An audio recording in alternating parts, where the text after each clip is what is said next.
अस्सलाम वालेकुम नाजरीन, उम्मीद है कि सब खैरियत से होंगे।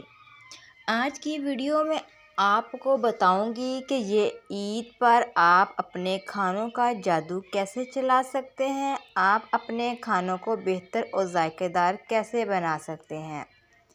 ईद उल अज़हा बारबेक्यू के बगैर अधूरी है। बेहतरीन बारबेक्यू बनाने के लिए कुछ टिप्स आपके साथ शेयर कर रही हूँ। बेहतरीन बारबेक्यू बनाने के लिए टिप्स।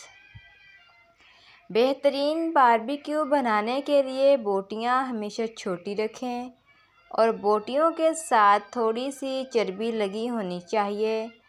इसके अलावा मैरिनेशंस करते वक्त मीट टेंडराइट्स भी शामिल करें, यानी गोश्त को गलाने के लिए या तो आप इसमें कच्चे पपीते का इस्तेमाल करें या फिर कचरी पाउडर का, या फिर बाज़ार से मेड टेंडराइट्स भी मिल जाते हैं। इसके अलावा गोश्त को कम से कम रात भर के लिए या फिर 4 से 5 घंटे ज़रूर मैरिनेट करें ताकि मैरिनेशंस अच्छी तरह से गोश्त में जज़ब हो जाए। जायकेदार कीमा बनाने की टिप्स। कीमे को जायकेदार बनाने के लिए ऑयल या घी के साथ थोड़ा सा मक्खन भी ज़रूर शामिल करें। इससे कीमा जायकेदार बनेगा। और कीमा पकाते हुए इसमें थोड़ा सा किचन पाउडर और काला नमक भी एंड में शामिल करें और मज़ीद 10 मिनट तक पकाएं। जब कीमा मुकम्मल तौर पर पक जाए तो फिर इसको चूल्हे से उतारने से पहले इसमें नींबू का रस भी डाल दें। इससे भी कीमे का जायका बढ़ जाएगा। पेशावरी चपली कबाब बनाने की टिप्स। ईद की हर दावत में पेशावरी चपली कबाब बनाए जाते हैं।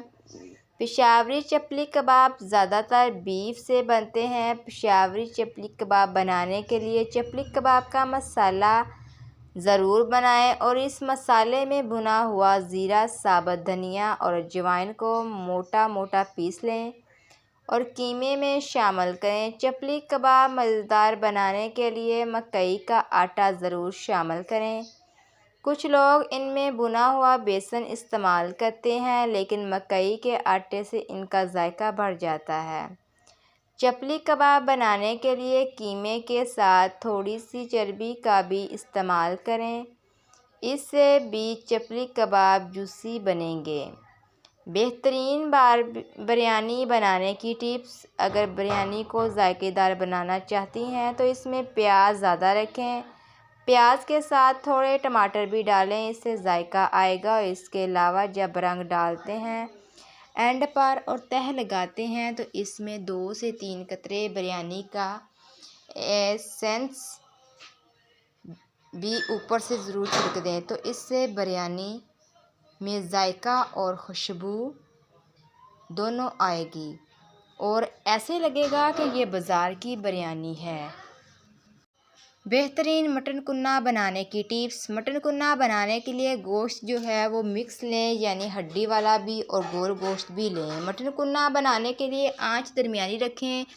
मटन कुन्ना जायकेदार बनाने के लिए इसमें 1 चुटकी पीसी हुई जावित्री और 1 चुटकी पीसी हुई इलायची का इस्तेमाल करें और तड़का लगाने के लिए शाही ज़ीरे का इस्तेमाल करें, यानी कीमे शाही ज़ीरे को गड़काएँ और फिर मटन कुन्ना पर इसका तड़का लगाएं। बेहतरीन मलाई बोटी बनाने की टिप्स। मलाई बोटी बनाने के लिए गोश्त को मैरिनेट करते हुए सफ़ेद मिर्च का पाउडर इस्तेमाल करें, तो इससे इसका जायका बेहतरीन होता है। मज़ेदार नहारी बनाने की टिप्स। मटन की नहारी बनाने या फिर बीफ नहारी बनाएं, चाहे तो चिकन की नहारी बनाएं। जब नहारी बना लेते हैं तो नहारी में आटे को पानी में घोलकर जब डालते हैं तो इसके साथ बारीक पिसे हुए भुने चने भी डाल दें, तो इससे नहारी का जायका बहुत बढ़ जाता है। आप एक दफ़ा इस टिप को ज़रूर इस्तेमाल करके देखें। बेहतरीन कोफ्ते बनाने की टिप्स। बेहतरीन कोफ्ते बनाते हुए कीमा हमेशा चर्बी वाला लें और कोफ्तों को टूटने से बचाने के लिए कीमे में 1 अंडा भी ज़रूर शामिल करें। इससे कोफ्ते टूटने से बच जाते हैं। और कोफ्तों को फ्राई करके मसाले में डालें, यानी कोफ्तों को फ्राई करने के बाद ही सालन में शामिल करें। तो इससे ये सालन में बिखरेंगे नहीं।